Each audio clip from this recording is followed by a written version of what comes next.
اللہ تعالیٰ ہمارا قل اتعبدون من دون اللہ، اے نبی تم فرماؤ کہ کیا تم عبادت کرتے ہو من دون اللہ کی، اللہ کو چھوڑ کے ان ہستیوں کی، عیسیٰ اور ان کی ماں کی، ما لا یملک لکم ضرا ولا نفعا، جو نہ تو تمہارے نقصان کے مالک ہیں اور نہ نفع کے۔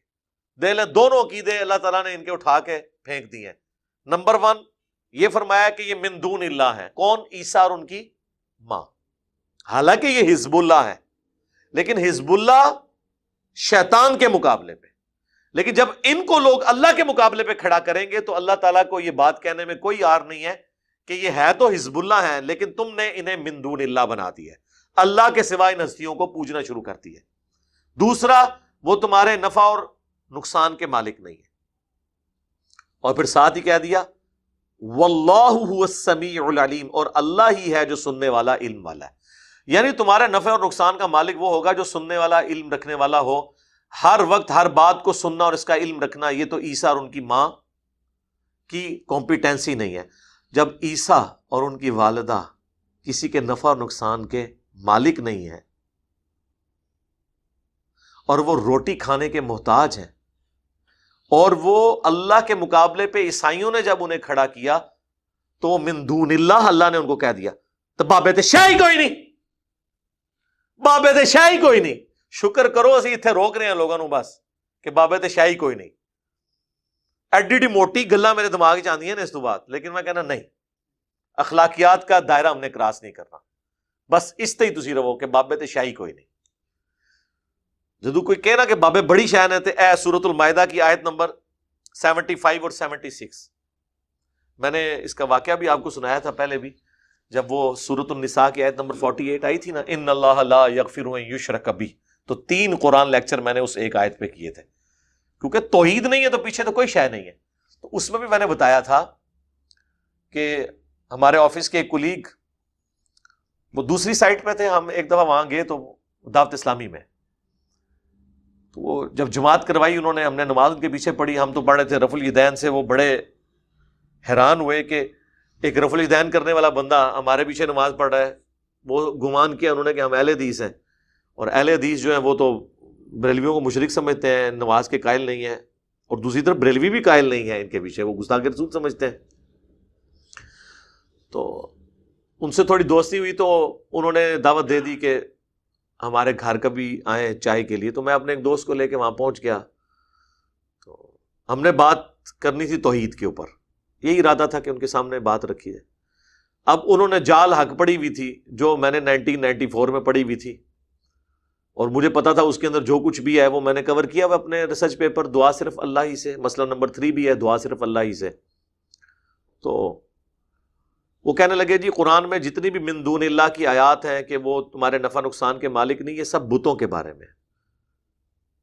تو میں نے کہا یہ آپ کو بتایا گیا نا، ہم قرآن سے آپ کو کئی آیات پیش کر سکتے ہیں، لیکن ایک آیت ہی ویسے آپ کے لیے کافی ہے۔ میں نے پھر یہ آیات کھولی کہ دیکھیں کہ عیسیٰ ابن مریم جو انبیاء کے 5 بڑے سرداروں میں سے ایک سردار، حضرت ابراہیم، حضرت نوح، حضرت موسیٰ اور عیسیٰ، اور سب سے بڑھ کر محمد رسول اللہ صلی اللہ علیہ وسلم، اور ان کی ماں صدیقہ، اولیاء کی سردار، ان دونوں کے بارے میں اللہ تعالیٰ کہہ رہا ہے کہ کیا تم عبادت کرتے ہو ایسی ہستیوں کی جو من دون اللہ ہیں، اللہ کے سوا اور ہستی ہیں؟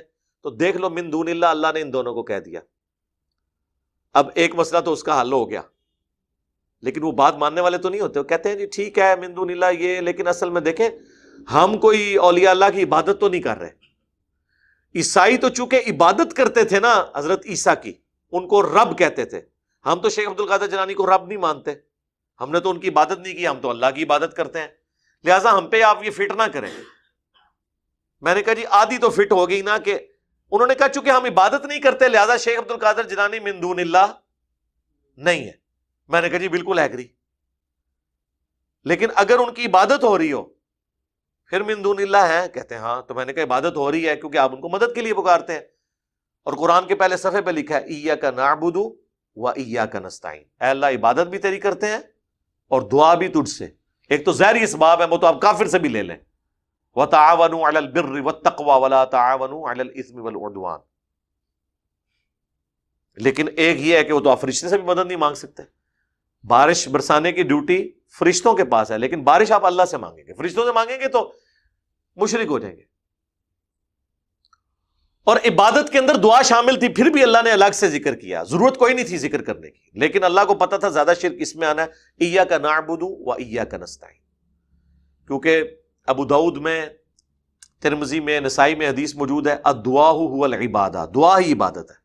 پھر حضور نے اپنی بات کی دلیل میں آیت پڑھی سورۃ المؤمن، جسے سورہ غافر کہتے ہیں، آیت نمبر 60، ادعونی استجب لکم، اے میرے بندو مجھ سے مانگو میں تمہاری دعا کو قبول کروں گا.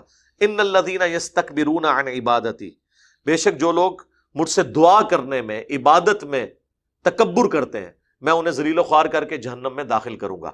اللہ نے دعا نہ کرنے کو کہا کہ عبادت سے تکبر ہے، تو دعا کیا ہوئی؟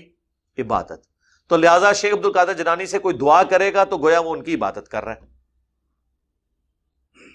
اور دوسری بات، یہاں پہ اللہ تعالیٰ نے صرف ان کی عبادت کو کنڈیم نہیں کیا، بلکہ کہا ما لا یملک لکم برا ولا نفعا. عیسیٰ اور ان کی ماں نہ تو تمہارے کسی نفع کے مالک ہیں نہ نقصان کے. تو عبادت تو رہ گیا بعد کی بات. اللہ کہہ رہا ہے عیسیٰ اور ان کی ماں مشکل کشا نہیں ہے. تو اگر عیسیٰ ابن مریم اور ان کی ماں مشکل کشا نہیں ہے تو بابے شاہی کوئی نہیں، بابے شاہی کوئی نہیں. یا مانو کہ عبد القادر جیلانی کا مرتبہ حضرت عیسیٰ سے زیادہ ہے؟ وہ عیسیٰ ابن مریم جو مردوں کو اللہ کے اذن سے زندہ کر دیتے تھے، اتنا بڑا معجزہ کسی پیغمبر کو نہیں دیا گیا، بغیر باپ کے پیدا ہوئے. ویسے تو آپ کو کہانیاں کراتے ہیں کہ بھی سارے انبیاء کے معجزات جمع کر کے نبی علیہ السلام کو دیے گئے. تو میں ان سے سمپل پوچھتا ہوں کہ یہ جو معجزہ ہے کہ بغیر باپ کے پیدا ہوئے، یہ تو ہمارے نبی کا معجزہ نہیں ہے. اوورآل ان کا مرتبہ زیادہ ہے، لیکن یہ کہانی نہ کرایا کریں آپ، یہ آپ کی کہانی ہو جائے گی. باقی تو ہر معجزہ آپ جھوٹا بنا لیں گے. وہ جھوٹا واقعہ بھی بنایا ہوا ہے حضرت جابر کے بیٹوں کو زندہ کرنے والا، چلیں وہ ہم اس کے پر قرآن میں نفی ہے کہ معجزہ کوئی زندہ نہیں کیا، لیکن چلیں یہ معجزہ آپ کیسے ثابت کریں گے بغیر باپ کے پیدا ہونا؟